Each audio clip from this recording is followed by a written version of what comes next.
Good afternoon, everybody. My name is Dr. Kakaiya, and I am the clinical director and the owner of Healthy Within program. You guys, many of you have stopped by our table a little bit earlier on. I'm a psychologist, and I have been working with teens, adults, children for about 28 years now. So I'm one of those old ones who's been doing this for a long time. And I have done this presentation for Girl Scouts for almost, I think 5, 6, 7 years now.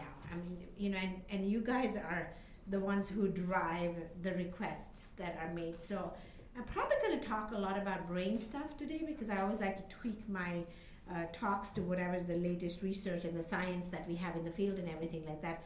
So if you find that you're interested in wanting to hear a little bit more about the brain, just be sure to put that in your recommendations, and then I make a plug for the brain stuff, and then you guys will have said, yes, we want brain, and so it'll all meet up. So, because we've got to understand those brains. So I'm going to talk about girl wars and strategies for to end female bullying. Now, we all know, and I'm typically, how many of you did this talk last year with me? Okay, good. So welcome back. So know that I won't have a lot of the same material from last year. My handouts are very similar from last year because I love my handouts. I'm like the handout queen. I give you the best handouts and everything.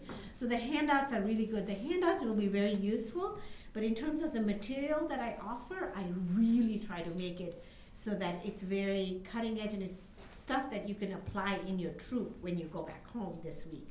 So I really make it user-friendly, and I also want you all to know that if you have any questions, please don't hesitate to interrupt me because I go off on all kinds of tangents and I know how to bring myself back, and you can take me on all kinds of tangents and I'll bring myself back. So I know what the main points are that I like to cover, and I'm really happy to answer very specific questions of things that go on in your troop because I'd rather be that resource that you can pick my brain and we can all pick each other's brains, and that you guys learn 4 or 5 or 6 important things that you'll be able to do with your troop when you go back home this week. And so keeping that in mind, the other thing that I think that's really important that I share with each and every one of you is I actually tend to learn a lot more from you guys. And we all teach each other a lot because you're the ones who are the seasoned ones.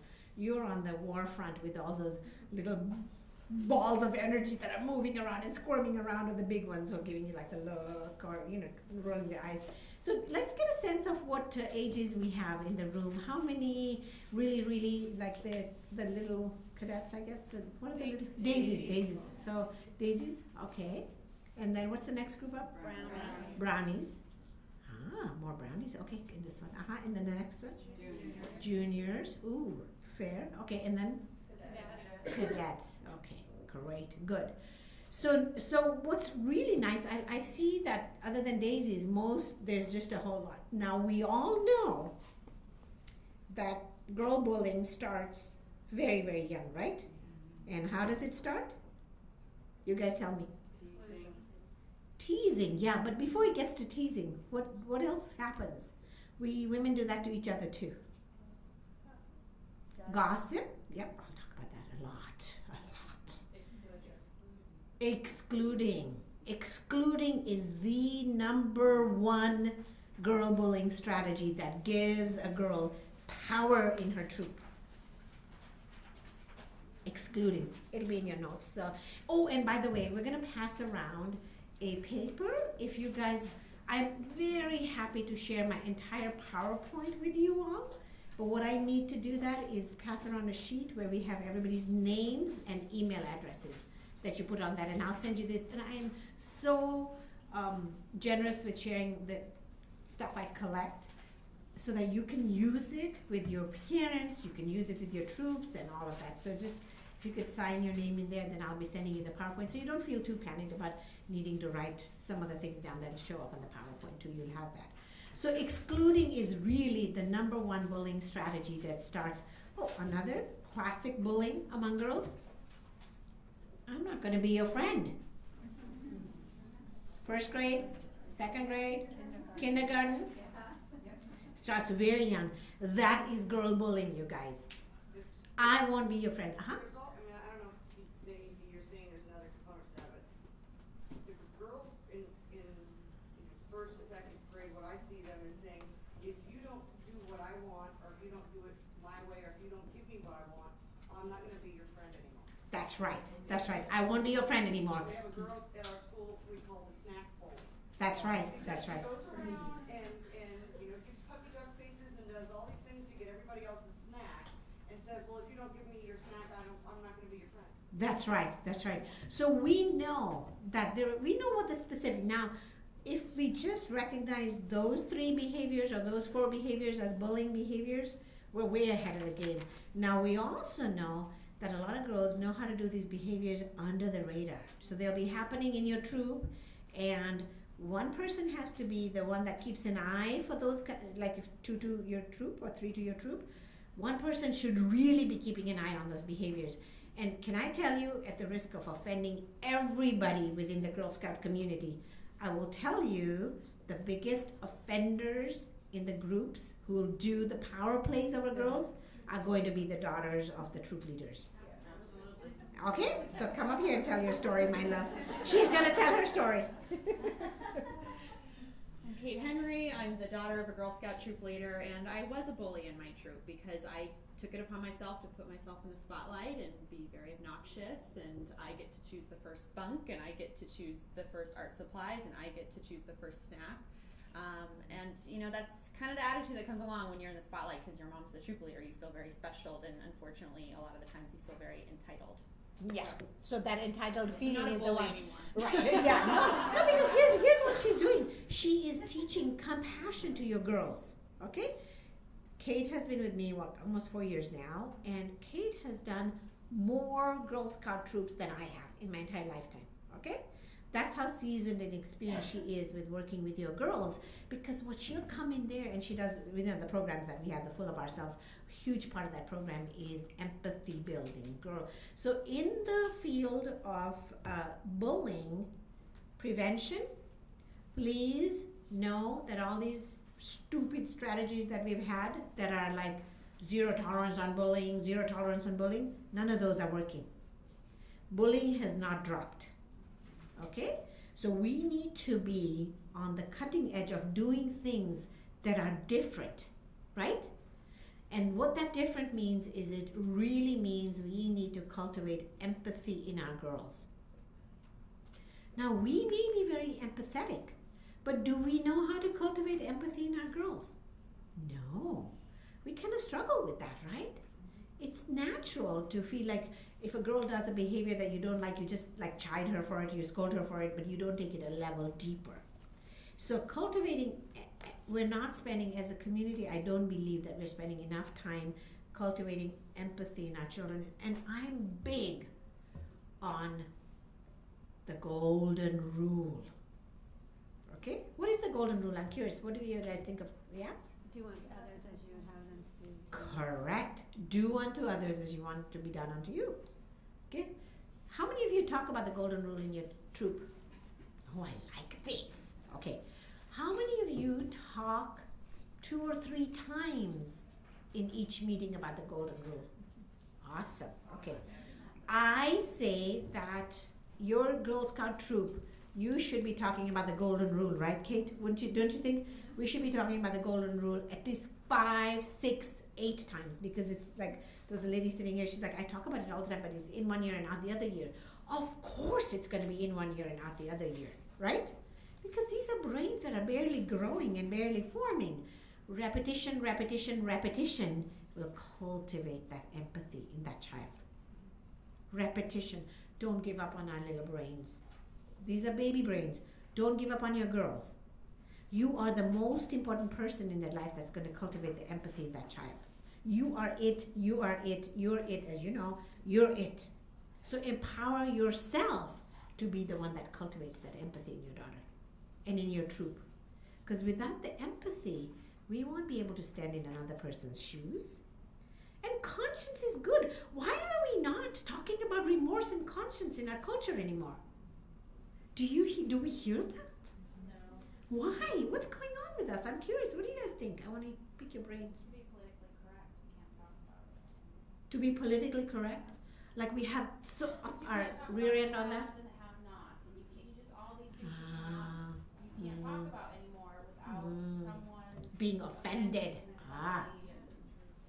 Well, so we're so caught up on being politically correct that we're not doing right by our children by making sure they have remorse for stuff they did bad. Okay? Uh-huh. Given everything that's going on within media and everything, Yeah. there's really no longer any real sense of shame for Yes. any type of conduct. It's always Yes. somebody else's fault, Yes. or it's acceptable behavior now, which Right. most Right. of us would have been taken to the woodshed back in our day. Yeah, yeah. And I think that's why we're raising so many spoiled, indulgent, petulant children. I'm sorry. I have been treating teenagers for over 28 years now. And what I saw 25 years ago, what I saw 20 years ago, what I saw 15 years ago, what I see now, night and day difference. Overindulgence on our part is what's ruining our kids. No sense of social responsibility. Yes. Nobody's responsible. It's Yeah. never my fault. Yes. We drive into our garages, the garage door shuts, Yes. we go in, there's no community. Yes, yes, uh-huh. It's that sense of instant gratification these days with technology. Yes! You don't even have to talk to a real person. That's right, that's right. So impersonal. We've become very impersonal. We have our cell phones going all the time. I refuse to get a smartphone. This is what I do. My 21-year-old, who was a gold awardee, refuses to get a smartphone. Okay, this is why do we have to ride the wave of all the stuff that's around? Okay? You get my drift? There's a lot of stuff that's around. And I want you guys, I think it's really important as I talk about stuff, that you really take a look at your own stuff. Okay? It's very important we look at our own issues, because when we want to cultivate empathy with our girls, what we're trying to do is we're trying to get them to experience another person's emotion from their shoes. We're wanting them to stand in the shoes of the other person. By the way, this empathy cultivation piece, this is like the latest cutting edge stuff around anti-bullying stuff in our field. There's a woman in Australia. Hold on, my daughter had sent me the name. I kept blocking on her name. I'm like, but send me the name. The website is called Roots of Empathy. Write that down. That's not on my PowerPoint. Roots of Empathy. Please go on her website. I love the stuff she's doing. She's doing really good stuff. And what she does, her name is Mary Gordon. And what she does, she's in Canada, and we all are in San Diego. Let's take charge of our community. We mothers can really make an impact on our children, okay? We mothers are in a very significant role, and we are giving it away to the media. We're having the songs telling our kids how they should behave, okay? We mothers need to get back in the role of mothering and nurturing and being the holders of their conscience, being the holders of their moral values, not worrying about being politically correct, saying, this is not okay, this behavior is not okay, and really being able to talk about that within your troop, because you guys are worrying about how the other parents are going to be reacting if you scold one of the girls in your troop or something like that, okay? And this is where I think when you start having a strong message of the golden rule in your troop, it'll make a difference. I was going to say, a lot of times I answer back with, it takes a village. Yes. Because I think that is so important to get back. Yeah. And we are fortunate enough as parents of Girl Scout mothers, I think we are fortunate enough to where we have a village we belong to, and why don't we empower ourselves enough to use our village to make an impact on the conscience of our girls.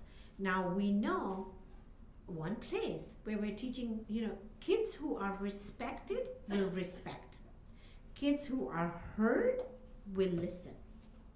So really one of the biggest jobs that you'll do as a mother or as a troop leader is going to be listen. We're so busy with our smartphones and our tablets and our TV and this, that, and the other, that we're forgetting to just sort of be and listen. We're forgetting the being part of our life these days. There are, we're all born, by the way, we're all born with mirror neurons. So with what Mary Gordon is doing in the schools with her empathy project, is she takes a baby, a baby that's under a year old, like 9, 10-month old, hopefully one who doesn't have stranger anxiety going on. So she takes one of those babies into the school, and she'll be in the classroom with everybody getting a chance to hold that baby, talk with that baby, play with that baby for a whole hour. Now, what do you think is happening with those children, second graders, third graders? What do we do when we see a baby? What do we do? Oh, okay, right? Softness, tenderness, warmth, tickles, like we just, and the baby respond. So if you go on to the baby, or whenever you see a baby, if the parents are okay with you entering the baby's space, then you'll be like, oh, and the baby will respond to you. As soon as you smile at a baby, they'll smile back at you, right? Mm-hmm. Whatever you give a baby, the baby gives back at you. What we're doing with that, or what Mary Gordon is doing, is she's growing mirror neurons in the brain. We are all born with mirror neurons. It's the mirror neurons that would make me look around the room, and if I find somebody's getting kind of sleepy, it would be my mirror neurons that'll say, oh, it's time to put that bad word in that talk over there, Divya, so you wake the room up, okay? So those are mirror neurons that are at work because I'm empathetic to whether you're being bored in this session, or I'm stimulating you enough, or am I giving you the right kind of information? Those are my mirror neurons that are at work as I'm watching and looking around at you guys. Does that make sense? Right? Okay, so we really want to grow mirror neurons for our kids, and that's how we do it, right? That website that's on your slides, which is bullies2bullies.com, awesome website. So what he's offering is he's offering an alternative to this zero tolerance piece that we have in the bullying world, okay? It's the most non-glamorous website with the most powerful loaded information on it. Simple program, but as mothers, guess what we can do? Not only can we empower our troop with the little girls we have around us, but we can also go into our schools and we can say, you know, I was at this bully prevention workshop this weekend and they raved about these two websites.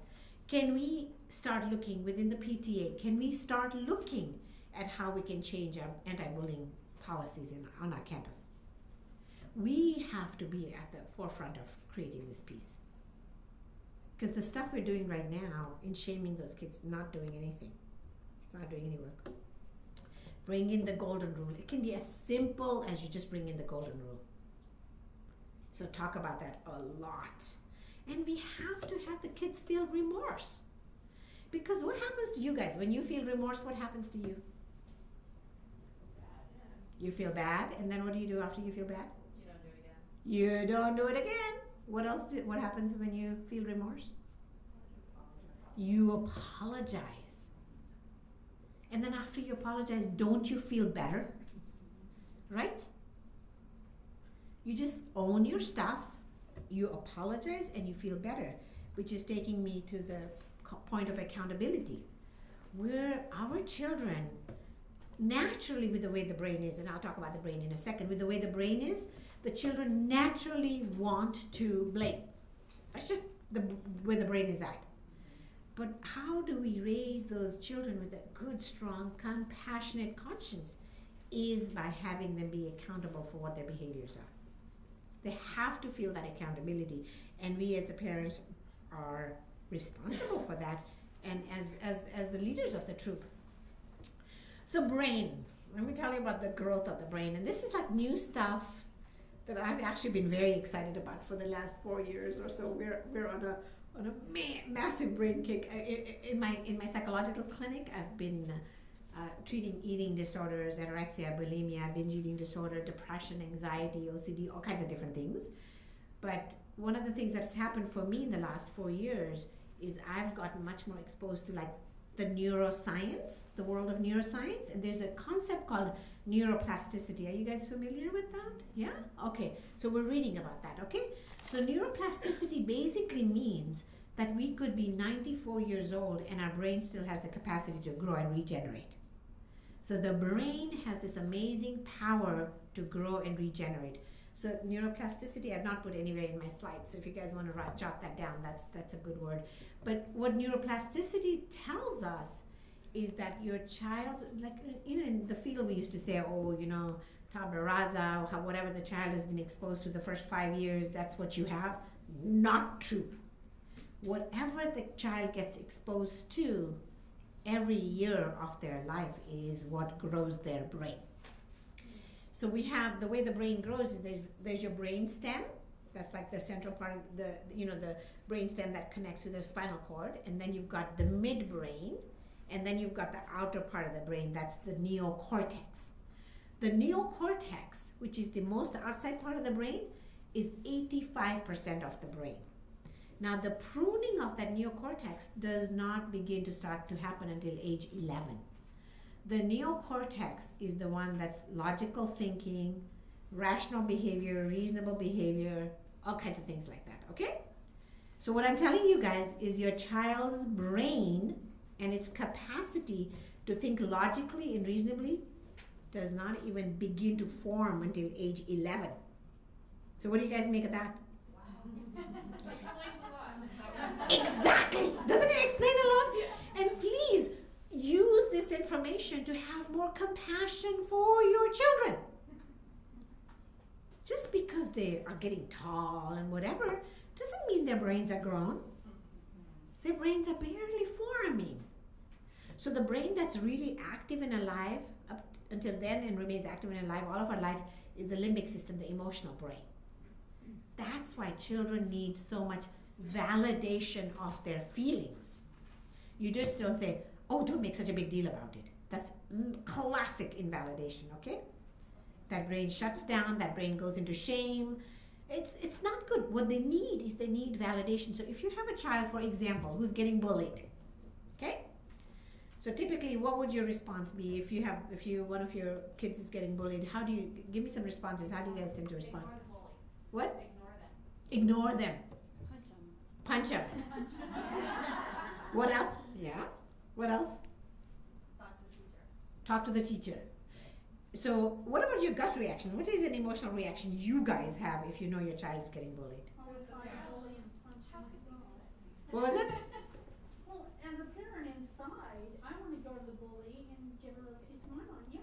Punch them. Emotionally. Emotionally. You want to act Yes. not any different than them. That's right. That's right. So your emotional reaction is you don't want to react any differently than them. You want to go punch them, right? You feel that protective instinct. What else? In our troop, well, and does happen often enough, is that you need to take time to talk to each girl and find out what they're, separately, without the other one butting in, and to hold themselves accountable, but also to understand how the other person could feel the way that they feel, and figure out what is, like, for each girl to be accountable for their own behavior. Right. And once they kind of understand, then they can apologize and move on. Right. It's amazing what an apology does, because Yes. we've taught, my Yes. daughter and others, we don't just make an apology. The other girl has to accept Yes. the apology. Right. And so somebody says you're sorry, and then I say I accept your apology. Yes. And then they really let it go, and They move on, do. They're best friends again. They do, and the reason they do is because a very critical piece that's happened is that there has been a validation of that emotional state that they were feeling. What were you going to say? Oh, I was just gonna say that I see it or take it as a form of communication. Yes. There's something's going on, whether it's the offender or the victim, Right. I try to, again, talk to them separately and see where that stems from and say, how can I help you with that? But Yes. it's not okay. Right. So then I take them and I do it when they're in a state where they're actually gonna listen. Yes. And Yes. when it's happening, because it's happening is that the brain is not in the right framework, it's not gonna work. I mean, I can That's right. see When they're really ourselves. upset. Right, when they're feeling emotionally stirred up. So here's the thing you really want to do is when you're hearing accounts of some person in your troop feeling like they're slighted by somebody else. Let's not even use the word bully, okay? We'll just say if they're feeling slighted, how many of us have felt slighted by somebody? Okay, look around the room, every hand is up. Okay, so we know when we feel slighted, what happens for us? You feel all stirred up, and you're like thinking about it, and you're all stirred up, and we're adult brains, so we're all stirred up and we're thinking about it. And do we not, like whether with a best friend or with a husband or a spouse or boyfriend or somebody, do we not like keep talking about it? Right? We need to keep talking about it. And we keep talking about it until it feels resolved to us. So why would that little brain not need to keep talking about it until it feels resolved to them? So we need to give a lot of emotional room and a lot of emotional space for that little brain, whether it's 7 years old, 9 years old, 12 years old, to just keep talking about it. So if you are in touch with your own stuff, you know the word I'm using, okay? If you're in touch with your own stuff, that means you're going to keep your reaction out of the room. Please. Because we all get re-traumatized. Anytime any of our kids get bullied, we get re-traumatized because it's the same thing happening to us that happened to our kids. But this is not a time for you to get re-traumatized about your stuff. This is a time for you to have boundaries, to step back and say, my child is in distress, or my troop kiddo is in distress, and be the parent that shows up for that child rather than have your own reactions. Because what happens is if they see mommy or a troop leader all stirred up about it, they're going to start to feel guilty that they're making such a big deal about it, and they will start to shut down.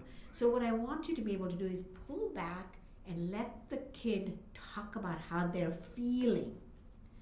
And they'll talk about how they're feeling, and they'll talk about how they're feeling, and they'll talk about how they're feeling for a very long time. It could be 5 days, it could be 7 days, it could be 10 days, it could be a month. Be patient, hang in there with them processing that, because the more they can process it, the more they're going to be able to let it go, right? Doesn't this work out for us as adults, like when we're stirred up about stuff, right? Question? You as the adult display anxiety or fear or anger. Yes. You know, if the kid doesn't have room to even acknowledge their behavior. We have some challenging, a particularly challenging person, and even at this point, resolving the upset isn't really resolving the upset, because I have the first. You can't get to that because I have to make sure that she feels safe. She knows that nobody's going to hurt her, and that she feels that it's okay to make mistakes, and the most important thing is to recognize That's your own right. behavior, because if you can't even recognize your own behavior, I didn't do that, there's no way That's to right. really deal with it. And Right. So intuitively where we want to be is we want to create realness and authenticity in our troop, right? So what we want to do is make sure the kids know, you know what, we're all young. We make mistakes.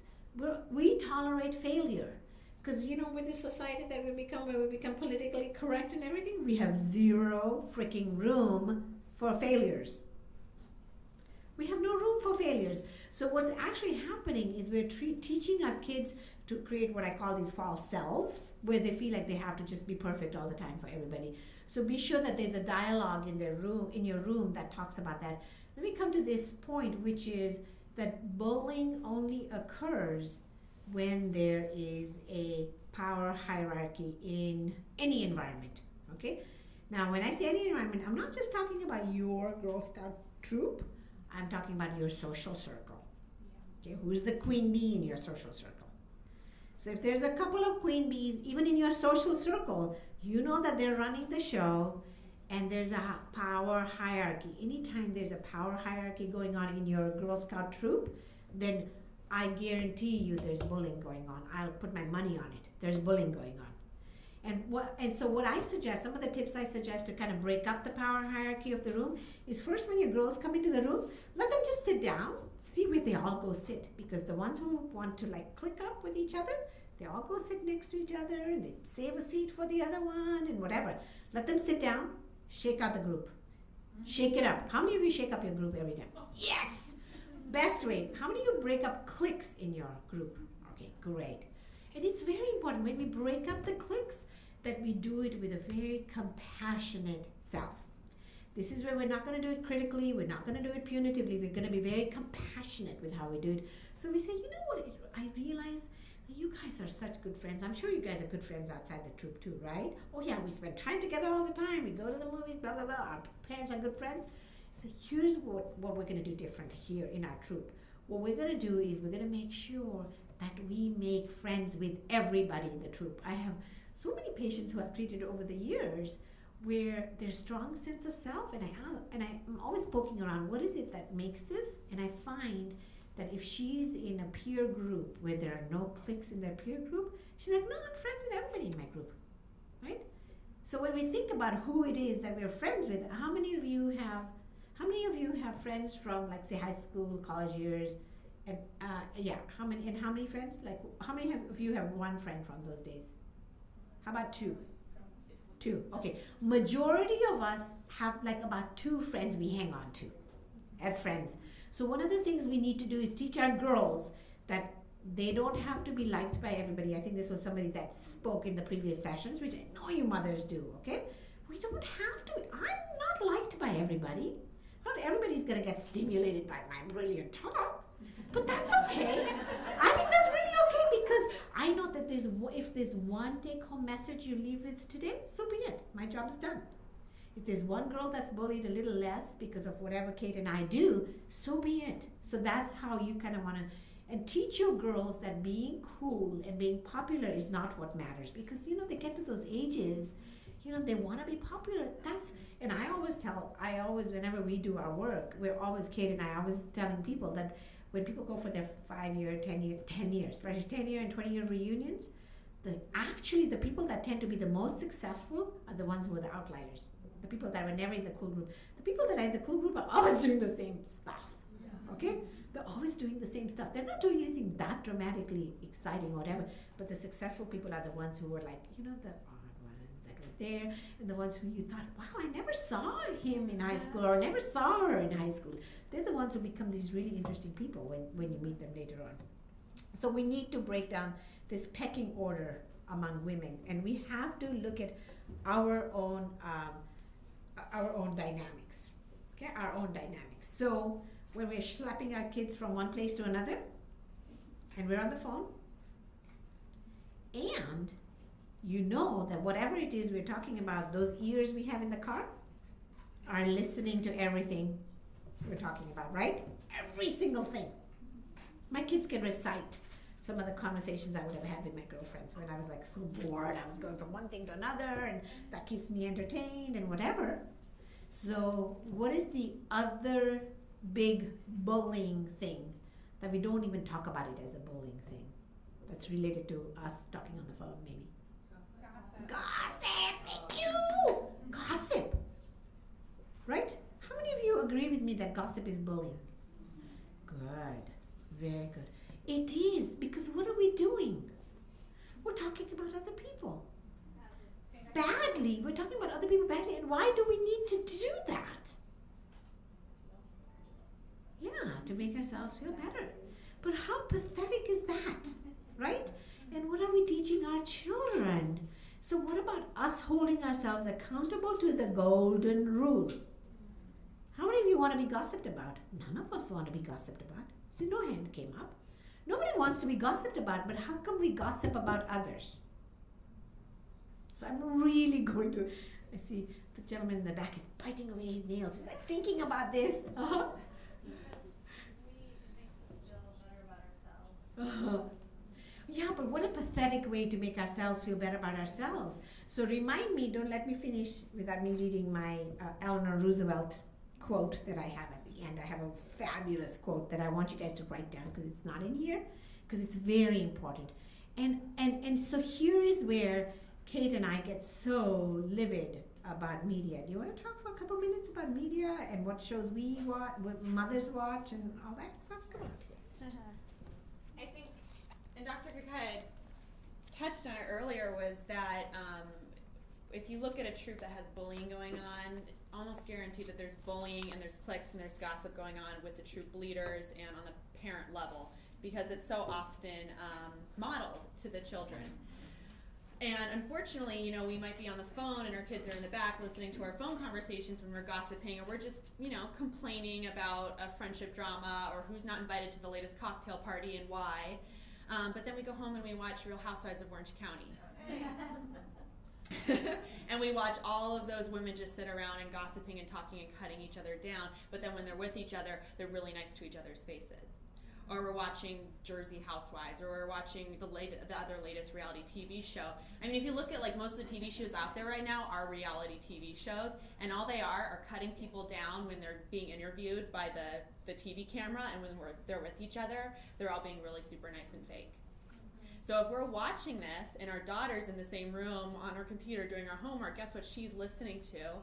Guess what she's looking up and watching when she takes her little, 5-minute breaks from looking at the computer screen? And guess what she's, hearing her mom is really interested in. And as mothers, we're our daughter's biggest role models, right? So if we're interested in this TV show, or we're interested in gossiping, or we're interested in deciding who's not invited to the latest, Palm Springs getaway for girls trip that we're having with our girlfriends, then they're going to start doing that with their own girlfriends on the 5th grade playground.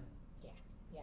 So I think it's very important, as you can tell, that as I talk about my bullying components, I'm really asking us to have the emotional courage to look at ourselves with truth and with honesty and the strength and the resiliency that requires. That when we do that, what ends up happening is we're actually becoming more vulnerable, more real, more authentic, and kinder people. And we won't need as much stuff. So the stuff is the part that we really want to stay away from. So we know, she talked about, that really who's raising our girls? It's mass media, it's the TV, it's Facebook, Twitter. Wait. Cannot have computers in their bedrooms. I have so many young women that are 9, 10 years old that I treat for sexual trauma. Guys, I'm telling you, because what ends up happening is they suddenly, they're curious about kissing boys.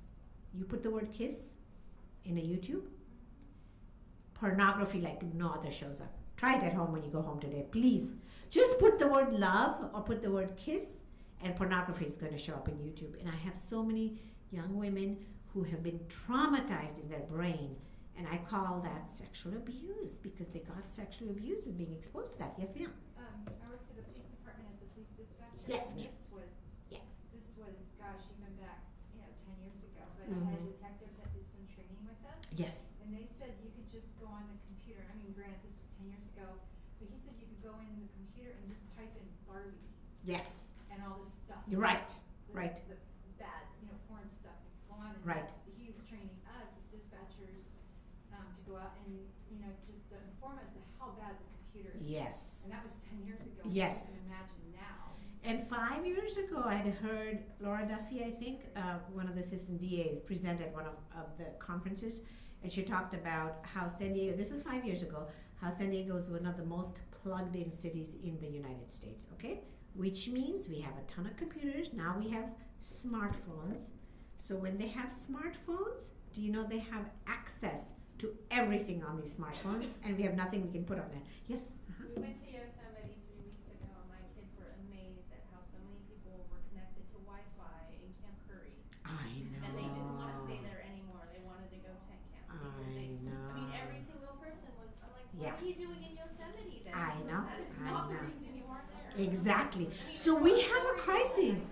I really think we have a crisis. I think that the technology is owning us versus us owning the technology. So again, that has to be turned around.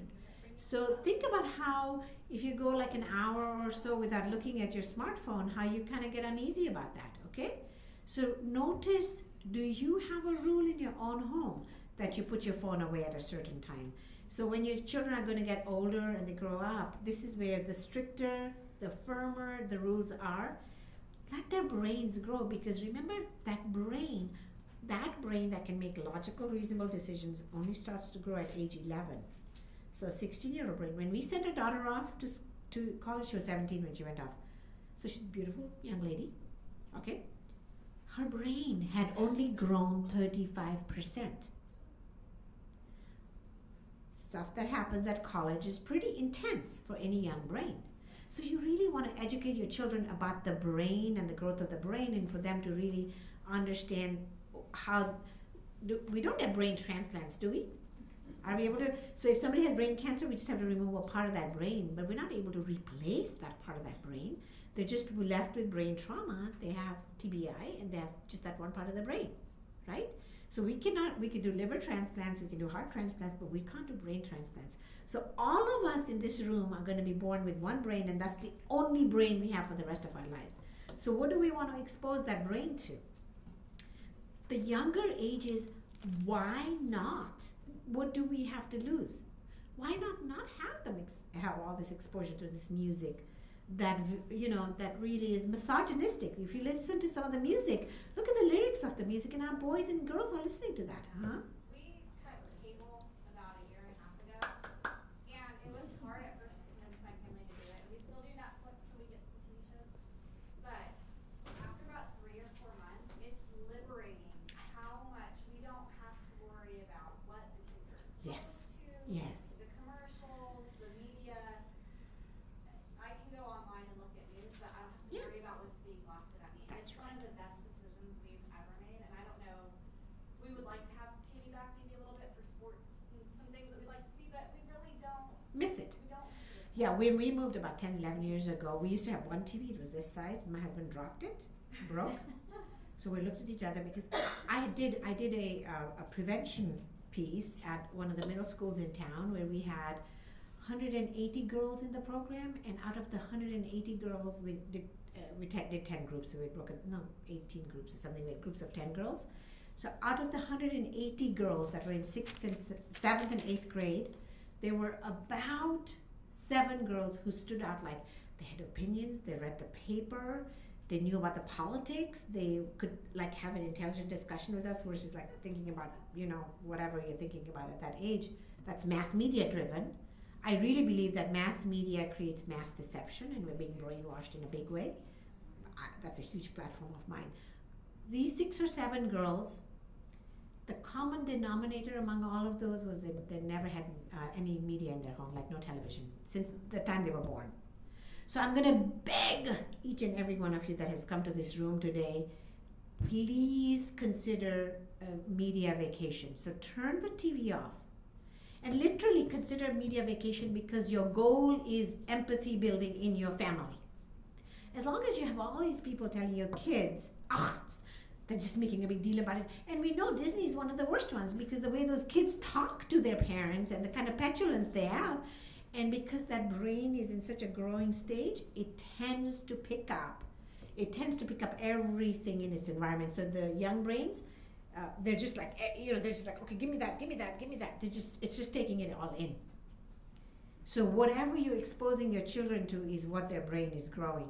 So if you're exposing them to board games, they're going to enjoy those skills. If you're exposing them to Sudoku, they'll like that. If you're exposing them to the nature and the hiking and just sitting outside. We have beautiful backyards. How many of us sit in our backyards to enjoy the sun going down? We love it. We love it. So our time in the evening, we'll just, as the sun's going down, it's just like, let's go in the backyard. We just sit. And we don't do anything. We just sit. And we just watch and have silence. And we don't have enough of that silence because we've always got something going on. So really what I've talked about is the biggest antidotes to bullying are compassion, empathy, the golden rule, as you can see, and one good friend. No need to be the part of the popular group. Nothing wrong with that. One good friend through thick and thin. Learning how to be a friend, because learning how to be a friend is just as important as being a friend. Because that requires, we all have those friends where we get on the phone with them and we barely get like 2 minutes in with our stuff. And they talk, and you're done, and you're like, oh, I really wanted to talk. And then, so, we have to learn to create that space where we can teach our friends to be a friend to us. And even as adult women, we can do that. We don't have to be people pleasers. We can do that. We can say, well, I'm just calling. I'm sure there's a lot going on with you, but I have something going on. Can I just spend 10 minutes, 15 minutes just talking about this thing that's on my mind? Why can't we create the space for us to do that? Because then our daughter will hear us do that, and then she'll learn the assertiveness skills to ask for her voice to be heard. And isn't that what we want? We want our girls to have their voice to be heard. So if you look at the handout, on the inside flap, on your right-hand flap, there's one of the mottos that we have for the declaration, full of ourselves declaration. That is what I really want our girls to be thinking and feeling. If you read that, and we've put a copy of that for you guys in there, but I would love for you to distribute, make copies of that and distribute it to all the girls in your troop. And it's good to either begin or end your troop with that. I like doing that because it's really teaching them to have a strong sense of self and then having resiliency. How am I doing on time? Time person, what time do I finish? You have about 25 minutes. I have about 25 minutes left. Okay, great. Okay, good, wonderful. So really, what girls are needing is they're needing a safe place. They're needing the compassion. And they're needing a body of women. Who was it that said, it takes a village to raise a child, right? We need a body of compassion. And I think that what's happening is because we're leading these really busy lives, and we think karate is more important than raising a compassionate child. So we take them from one activity to another activity, and the children don't have a space to be. Like, would you guys agree with that? That right? So what are there any specific things some of you are doing where you're trying to slow things down and simplify things in your own life, in your own family? Saying no. It's almost like no has become a bad word, right? Saying no. Classic place where we said no is when my daughter was in 6th grade, 5th grade, 6th grade. She was doing really well in gymnastics. So, of course, they wanted to take her to the next level of gymnastics. And to go to that next, she used to go once a week and she was enjoying it. But to go to that next level was going to require her starting to go 3 times a week. Do you think I was going to have it at 5th grade? No. American Academy of Pediatrics makes a very good, strong, clear statement that no child should be in any kind of a competitive sport until age 12. Age 12, guys. This is, if you go on the American Academy of Pediatrics website, they talk about that. And look at how many of our little 9 and 10-year-olds we have in competitive sports. So at the stage, Are competitive sports considered different than a team sport? Or is that the same thing? Team sports are really good, provided it's one game on the weekend, one practice on the weekdays. And I am a stickler for what time that practice is, because if that practice is taken through our dinner time, what's happening? Then our family is getting fragmented. Do we want to give permission to these coaches to fragment our families? Right? Why do we allow them to have practices during our dinner hour? That's not okay. So when we talk about team sports, I'm saying one, practice on a weekday because they enjoy getting out there, and we families can walk together more. We don't do enough walking as a family, right? We can walk together. Kids talk. When we walk, they talk. When they talk, then we know. When we know that we can have a heart for them, we can be compassionate to them. So that's called connection. Those are very important pieces. All of these are antidotes to bullying, because when you raise a child as a compassionate child, they're not going to go out there and bully anybody. Or even nobody will bully them because they'll be a respected child because they're kind, right? Do we not find that kind children are usually very respected children? That's something you want to tell your children. That, gosh, I know you want to be in the cool group, but really being kind is what's going to make people respond to you favorably. We are not making enough noise about being kind as being a very important virtue. So resiliency. So we're talking about resiliency as a skill. So when you guys think about resiliency, what comes to your mind? I'm curious when you think of resiliency. Well, one thing is, like, my daughter went through a bullying episode earlier in the year. She had a friend that did the I'm not your friend anymore thing. And she was crushed for about a week. And then she realized she has other friends and she has her family and she has other things in her life. And so she was able to process that experience and then move on and Bounce back. She was able to bounce back. Yeah, rather than that encompassing her whole being and Right. being the end of her world. So Now, do you know that that trait of resiliency is a trait we can all grow in our children? We can all teach our children how to be resilient. It's not an inborn trait. Don't think that, oh, our daughter's just kind of born strong. It's not. Resiliency is a skill that can be taught. There was a question there? it was really hard to coach her through that. Yes. Because she wanted to just, Fall apart. Yeah. Yeah. And it was like, no, it processing. talking about it, it kept coming back up. We kept and pointing out to her that other things in her life that were important instead of just focusing on the one thing. So it was a teaching experience for me too to go through to try to figure out how to get her through this. So. Well, and here's the thing, and I think that's exactly it. It is a teaching we're not perfect. And as parents, no manual came with these little beings, okay? There's no manual. However, it's important for you as a mother and as a troop leader to know that resiliency is a skill you can teach your child. So like you use the classic word, which we love to hear, coached. I coached her. What does coaching mean? What does coaching mean? It means you give that concept, then you're patient. Then you give that concept again, right? You talk about it again, then you be patient. You plant the seed, then you be patient. You plant the seed, you be patient. You plant the seed, you keep talking and talking and talking about the same thing. Gosh, I can imagine that would have upset me. If I was in my shoes, it would have upset me too. I'm just thinking, wow, but look at Kayla and look at Janet and look at Lisa over here. Wow, when you came into the troop that day, they just jumped up, and those girls really like you, don't they? So do you see the kind of coaching you're doing? You're not saying, oh, ignore her. The minute we say ignore that bully, we're really invalidating that child. They can't ignore the bully. They're feeling emotionally ripped apart by the way that person treated them.